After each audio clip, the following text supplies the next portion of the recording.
नहीं, मौजूदा सरकार ने तो पहले स्मार्ट स्कूल बना दिए थे। हाँ, तो उन्होंने झूठ बोल के कर दिया ना, हमारे पास ये है तो है नहीं है। हर एक का ये फ़र्ज़ बनता है, मैं मानता हूँ, लेकिन फ़र्ज़ निभा नहीं रहे। अगर कांग्रेस, अकाली दल, बीजेपी अपना फ़र्ज़ निभाती तो आम आदमी पार्टी का जन्म ही ना होता। इसका जन्म इसलिए हुआ है बिकॉज करप्शन बंद नहीं हो रही, बढ़ रही है। स्कूल और हॉस्पिटल बंद हो रहे हैं, या गवर्नमेंट जो है वो बंद हो रहे हैं, या उनकी फुटफॉल बहुत कम है, वहाँ लोग जाते नहीं हैं। हमारे पास बेसिक 3 मुद्दे हैं, उसमें सबसे बड़ा प्रशासन ठीक करना हमने, दूसरा हमने एजुकेशन ठीक करनी, पढ़ाई ठीक करनी है, और तीसरा हमने हेल्थ ठीक करनी है। ये 3 चीज़ें हमारे मेन मुद्दे हैं। हर जगह जहाँ भी हम जाएंगे ये 3 काम तो हम करेंगे। रेत का जो माफिया है, शराब माफिया, ट्रांसपोर्ट माफिया है, केबल माफिया है, ये सब माफिया बंद करने हैं। इससे हमारे पास और रेवेन्यू बढ़ेगा। सो सारे हमारे पास प्लान्स हैं, सब प्लान्स इन प्लेस हैं, बने पड़े हैं। बस यही हम इंतज़ार कर रहे हैं कि कब लोग निकलें घरों से, निकल के वोट डालें और हमें एक मौका दें पंजाब में अपना दिखाने का हम क्या क्या कर सकते हैं। नमस्कार दोस्तों, मैं कैलाश और आज हम पहुंचे हैं तरनतारन रोड अमृतसर पे, जहां पर दिल्ली के डिप्टी सीएम मनीष सिसोदिया जी का स्वागत करने के लिए यहां खड़े हैं आम आदमी पार्टी के कैंडिडेट डॉक्टर निज्जर, जो कि उनका स्वागत करने के लिए अपने लाव लश्कर के साथ यहाँ खड़े हैं। हम उनसे बात करेंगे कि आज मनीष सिसोदिया जी का स्वागत और इस स्वागत का एजेंडा क्या है। नमस्कार जी। दिल्ली के उप मुख्यमंत्री श्री मनीष सिसोदिया जी आजकल अमृतसर में हैं और वो हमारे जो ये हल्का है इसको लुक आफ्टर कर रहे हैं, मतलब लेट्स से कि जो हमारी पार्लियामेंट्री कॉन्स्टिट्यूंसी उसको लुक आफ्टर कर रहे हैं। तो इस के उन्होंने काफ़ी श्रृंखला शुरू की है जिसमें वो लोगों में जा रहे हैं और जॉइनिंग्स नहीं हो रही हैं, और हल्का वाइज भी जाके वो सबकी मीटिंग्स कर रहे हैं। तो आज हमें टाइम मिला था उनसे 3 बजे का, सो अभी आने वाले हैं, हम उनकी वेट कर रहे हैं। तो आज उन्होंने हमारा ये देखना, हमारा इंफ्रास्ट्रक्चर कैसे, हमारा जो बूथ लेवल कोऑर्डिनेशन कमेटीज़ वगैरह बनी हैं वो कितनी बनी है, कितनी अच्छी बनी है। हमसे काम के बारे में पूछेंगे, जो हमारी डोर टू डोर टीम्स जाती हैं, हर एक वार्ड में जाती है, उसके बारे में पूछेंगे। हमारे जो बैनर्स पोस्टर लगी हैं, जो हमारी विजिबिलिटी है, उसके बारे में पूछेंगे। तो ये सब डिस्कशंस होंगी और उनका मिलना वॉलंटियर से बहुत ज़रूरी है, क्योंकि इससे इंस्पायर होते हैं, इससे उनको एक नई ऊर्जा मिलती है और इसी के चलते वॉलंटियर्स अच्छा काम कर सकते हैं। वॉलंटियर्स हमारे तो बड़े सीधा सा काम है, हमारे वॉलंटियर्स पेड नहीं हैं, एक अनपेड वॉलंटियर्स हैं। तो उनको क्या देना होता है, हमने ये दे सकते हैं, प्यार ही दे सकते हैं, रिस्पेक्ट दे सकते हैं। सो सिसोदिया जी उसी चक्कर में आ रहे हैं और अभी पहुंचने वाले हैं, 2-4 मिनट में पहुंच जाएंगे और वॉलंटियर से बात करेंगे।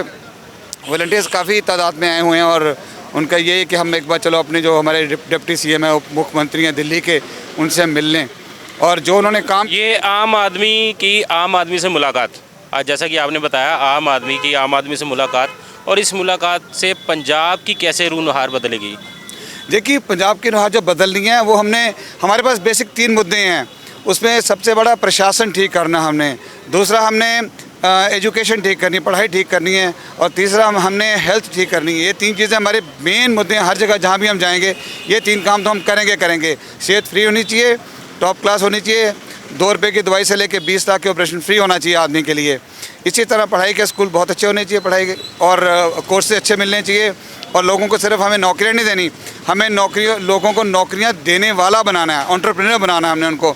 हमने उनको ऐसी स्किल्स सिखानी है कि वो खुद तो काम करें, लोगों को भी काम कराएं। तो ये सब हम कर रहे हैं दिल्ली में, यही हम चाहते हैं कि पंजाब में भी हो। बाकी अपने पंजाब के मुद्दे हैं, जैसे पंजाब में नशा एक बहुत बड़ा मुद्दा है, सो लॉ एंड ऑर्डर बहुत बड़ा मुद्दा है, ये हमने ठीक करने हैं। और चौथा 5वां जो है, जैसे खर्च है, सो बेफजूल खर्च हो रहा है, गवर्नमेंट्स अपने भी बहुत खर्च कर रही हैं, वेस्टेज बहुत है, करप्शन बहुत ज़्यादा है। अगर हम 35-40% करप्शन लें, जो कि कम से कम है, तो उतने पैसे बचाने से ही हमारे पास काफ़ी पैसे आ जाएंगे। बाकी रेत का जो माफिया है, शराब माफिया, ट्रांसपोर्ट माफिया है, केबल माफिया है, ये सब माफिया बंद करने हैं, इससे हमारे पास और रेवेन्यू बढ़ेगा। सो सारे हमारे पास प्लान्स हैं, सब प्लान्स इन प्लेस हैं, बने पड़े हैं। बस यही हम इंतज़ार कर रहे हैं कि कब लोग निकलें घरों से, निकल के वोट डालें और हमें एक मौका दें पंजाब में अपना दिखाने का हम क्या क्या कर सकते हैं। करप्शन के नाम पर तो बाकी पार्टियां भी लड़ती हैं, आपने एक आवाज़ उठाई कि हम युवाओं को स्किल देंगे, तो किस तरह की स्किल की आप डेवलपमेंट करेंगे कि एंटरप्रेन्योर खुद युवा उभरेंगे यहाँ से? देखिए, एक मेंटालिटी होती है, एक मानसिकता है कि हम लोग बस सब यही चाहते हैं नौकरी मिल जाए। कोई नहीं कहता मैं नौकरी देता हूँ। सो कुछ भी है, चाहे आप टैक्सी चला लें, चाहे आप 3 व्हीलर चला लें, चाहे कोई एम्बुलेंस चला लें, तो आप एक सेट ऑफ एम्बुलेंसेज चला सकते हैं, आप 4-5 एम्बुलेंसेज लेके उसका शुरू करा सकते हैं काम। इसी तरह ऑटो रिक्शा ले सकते हैं, 10 ऑटो रिक्शा लेके इसको चला सकते हैं, तो केटरिंग कर सकते हैं। बहुत सारे हैं जो मेरे पास ऑफ हैंड तो नहीं है ऐसे, लेकिन हमारे पास पूरा स्कीम बनी हुई है ये सब। तो हम यही चाहते हैं कि लोग इसमें इंटरेस्ट लें, लोगों का इंटरेस्ट बने, लोग सोचें कि हाँ दुनिया में नौकरी के सिवा और भी काम है, नौकरी देने वाले बहुत बड़ी बात की है, नौकरी के सिवा और भी काम है। यहाँ अक्सर भारत में एक ये विवशता है, लोग सिर्फ सरकारी नौकरी को ही नौकरी मानते हैं। एक प्राइवेट नौकरी सरकारी नौकरी से भी ज़्यादा अच्छे पैसे कमाने की आपको साधन और अपॉर्चुनिटी देती है। तो एक रोज़गार, एक व्यापारी आदमी कई लोगों का पेट पालता है, तो सिर्फ सरकारी नौकरी ही रोज़गार या नौकरी नहीं होती। अपने स्किल डेवलप करके, जैसा कि डॉक्टर साहब ने कहा, स्किल डेवलप करके आप रोज़गार देने वाले बने तो बहुत बड़ी बात की है। और आने वाले भारत का रुख इसी तरह बदलेगा अगर जो भारत का युवा विदेशों में ना जाकर भारत में रहकर ही अपना व्यापार बढ़ाएगा। तो इसके साथ आपने बात की हेल्थ की, आपने बात की एजुकेशन की। भारतीय संविधान के मुताबिक ये गवर्नमेंट की पहले से ही जिम्मेदारी बनती है कि फ्री एजुकेशन, फ्री हेल्थ सुविधा ये देने की, परंतु आज तक इसके ऊपर राजनीति ही खेली गई है। देखिए, ऐसे अगर मैं अपना हलका लूँ जो दक्षिणी अमृतसर दक्षिणी हलका है जो हमारा, तो इसमें 50 साल से ना तो कोई नया स्कूल बना, ना कोई डिस्पेंसरी बनी है। अगर यहाँ को 2 डिस्पेंसरियाँ हैं तो वहाँ दवाई नहीं मिलती, वहाँ ऑपरेशन नहीं होते, वहाँ सिर्फ वो इनोकुलेशन होती है, जो टीके लगते हैं, बच्चों को टीके लगे, दूसरे लगे, वही काम होता है ज़्यादा। तो हम चाहते हैं कि हर वार्ड में एक डिस्पेंसरी खुले और डिस्पेंसरी में हर तरीके की दवाई हो, वहाँ टेस्ट हो, वहाँ एक डॉक्टर बैठे, ताकि जो लोगों का खर्च है, कई लोगों को क्रॉनिक बीमारियां लगी होती हैं, जैसे शुगर लगा लीजिए, ब्लड प्रेशर लगा लीजिए, तो ये चीज़ें ऐसी जो ठीक नहीं होनी, सारी उम्र की दवाई खानी पड़ेगी। कोई चमड़ी का रोग लग जाए, किसी को जोड़ों की तकलीफ़ लग जाए, तो ये इनकी दवाइयाँ बहुत लंबी देर चलती हैं और लोग अपने घर में उनके पैसा नहीं रहता इन दवाइयों के चलते। तो हम यही चाहते हैं कि ये सारी दवाइयाँ फ्री मिलें लोगों को, उनके घर 1000, 1500, 2000 की बचत रहे हर महीने, उनके जेब में पैसा रहे। इसी तरीके से पढ़ाई है। अब बुरे से बुरा स्कूल भी लीजिए प्राइवेट, जो बहुत अच्छा नहीं है, बिल्कुल ही एक कमरे में खुला स्कूल है, वहाँ भी 500 रुपये फ़ीस रख लेते हैं। तो अच्छे स्कूल जो है 2000, 3000, 4000 भी फ़ीस लोगों की है। तो हम यही चाहते हैं कि ये पैसे बचें लोगों के। जो हमारे सरकारी स्कूल है उनमें नए क्लासरूम बने, जो पुराने बने हैं उनको ठीक किया जाए, टीचर्स की रीट्रेन किया जाए। टीचर्स की ट्रेनिंग बहुत इंपॉर्टेंट है, बिकॉज हमारे टीचर्स 50 साल 30 साल की वो जो मानसिकता उसी में फंसे बैठे हैं, लेकिन जो नए सिस्टम है एजुकेशन के वो आगे नहीं आ रहे। सो ये सब काम करने वाले हैं, जिसमें कुछ काम तो हमारी सरकार आते ही कर देगी। जैसे हॉस्पिटल में दवाइयाँ डालनी हैं, टेस्टों की मशीनें डालनी है, आसान काम है, इसको मुश्किल नहीं है, बहुत महंगा काम भी नहीं है। लेट्स से पंजाब के लिए 400-500 करोड़ हमें चाहिए साल का, तो ये तो सरकारों के लिए बहुत बड़ा पैसा नहीं है। स्पेशली हमारा बजट 150 करोड़ का है, 150 नहीं 1,50,000 करोड़ का हमारा बजट है साल का। तो उसमें 400-500 करोड़ निकालने मुश्किल नहीं है। दवाइयाँ तो हम डाल देंगे, लेकिन हाँ नए हॉस्पिटल बनाने में हम 2-4 साल लग जाएंगे। इसी तरह स्कूल जो है बनाने में देर लगेगी, लेकिन स्कूलों में कंप्यूटर डालने, स्कूलों में टीचर की ट्रेनिंग करनी, स्कूलों में जो मिड डे मील है उसको इम्प्रूव करना, इसमें टाइम नहीं लगेगा, ये तो महीनों में कर देंगे। तो ऐसे जैसे आपने कहा कि हर एक का ये फ़र्ज़ बनता है, मैं मानता हूँ, लेकिन फ़र्ज़ निभा नहीं रहे। अगर कांग्रेस, अकाली दल, बीजेपी अपना फ़र्ज़ निभाती तो आम आदमी पार्टी का जन्म ही ना होता।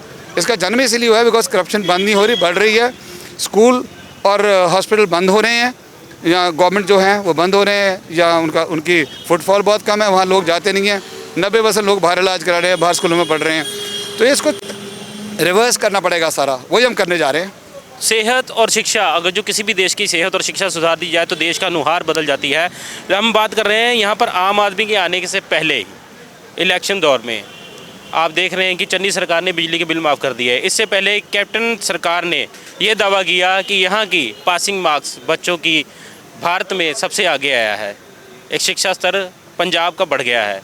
तो उस शिक्षा स्तर को आप किस शिक्षा स्तर से मिलाएंगे? देखिए, जो शिक्षा स्तर बढ़ा है, अब आप भी पंजाब में रहते हैं, मैं ही पंजाब में रहता हूँ, अगर आप किसी बात करेंगे तो वो कहेगा कहाँ बढ़ा है। और क्योंकि ये जो ग्रेडिंग होती है ABC या फर्स्ट, सेकंड, थर्ड, फोर्थ, ये तो जो ग्रेडिंग एजेंसी है उसको जो इन्फॉर्मेशन देंगे उसी इन्फॉर्मेशन पे वो आपको ग्रेडिंग दे देगी। नहीं, मौजूदा सरकार ने तो पहले स्मार्ट स्कूल बना दिए थे। हाँ, तो उन्होंने झूठ बोल के कर दिया ना, हमारे पास ये है तो है नहीं है। हम जब स्कूलों में जाते हैं वो स्मार्टनेस के पेंट करने से स्मार्ट तो स्कूल बन नहीं जाते। किसी ने ट्रेनिंग नहीं की टीचर्स की, नहीं किसी ने नए टीचर भर्ती नहीं किए। हमने जब पिछले 17 में इलेक्शन लड़ी है ना, तो हमने एक बात कही थी कि 29,000 टीचर्स की असामियाँ खाली हैं, वो हम भरेंगे। दूसरा, हम 30,000 नए टीचर रखेंगे, मतलब हमने 60,000 टीचर रखने थे लास्ट टाइम। लेकिन किसी ने बात नहीं मानी हमारी, बिकॉज किसी ने दिल्ली के स्कूल देखे नहीं थे। लेकिन जो लास्ट इलेक्शन हुई है लास्ट ईयर, उसमें उनको कंफर्म हो गया कि दिल्ली में कितना अच्छा काम चल रहा है। सो अब लोगों की आंखें खुली हैं, लोगों के कान खुले हैं, लोगों ने वीडियोस देखी हैं, लोगों ने दिल्ली का काम देखा है। तो इसलिए आम आदमी पार्टी की इस वक्त खूब हवा है पंजाब में, और बस इसी हवा को हमने वोटों में कन्वर्ट करना है। तो इसी हवा को वोटों में कन्वर्ट करना। तो ये थे डॉक्टर निजर हमारे साथ, जिन्होंने आम आदमी पार्टी की बात की। और आम आदमी पार्टी दिल्ली के कामों को लेकर पंजाब में चुनाव लड़ेगी, दिल्ली के काम दिखाकर पंजाब में चुनाव लड़ेगी। और पंजाब की किस तरह नुहार बदलती है ये तो आने वाले इलेक्शन के रिजल्ट के बाद ही पता चलेगा। तो किस तरह पंजाब की नुहार बदलेगी, आम आदमी पार्टी कैसे अपने प्रचंड बहुमत के साथ जीतती है, कौन सी पार्टी आती है, ये तो आने वाला वक्त बताएगा। तब तक बने रहे लाइव भारत के साथ, हम इसके साथ और भी आपको अपडेट देते रहेंगे। तो सर, आप पिछले कई दिनों से पंजाब के दौरे पर हैं, तो ये पंजाब का दौरा पंजाब की नुहार बदल रहा है या आम आदमी पार्टी की? पंजाब की बदलेगा। इस बार पंजाब के लोगों ने मन बनाया हुआ है, और अभी हम अमृतसर साउथ हल्के में हैं। यहाँ डॉक्टर साहब के जैसा प्रोफाइल ना तो कांग्रेस के पास है ना अकालियों के पास है। कांग्रेस से लोग वैसे ही धोखा खा चुके हैं और अकालियों की गुंडागिरी से अभी भी परेशान हैं। तो ऐसे में केवल और केवल डॉक्टर साहब ही एक विकल्प हैं। अरविंद केजरीवाल जी के साथ ही, भगवंत मान के साथ ही डॉक्टर साहब ही एक विकल्प है यहाँ पे। आम आदमी पार्टी के मुद्दे ज़्यादा शिक्षा और हेल्थ को लेकर हैं, तो क्या यही कारण है कि ज़्यादातर आम आदमी पार्टी के साथ ही डॉक्टर हैं? डॉक्टर हैं, शिक्षक हैं, आम आदमी हैं। ये गुंडे नहीं हैं, ये दूसरों को धमकाते नहीं हैं, ये चोरी नहीं करते। ये आम आदमी पार्टी के साथी केजरीवाल जी कैसे हैं जिनके मन में पैसा कमाने का नहीं, पंजाब में बदलाव लाने का सपना है।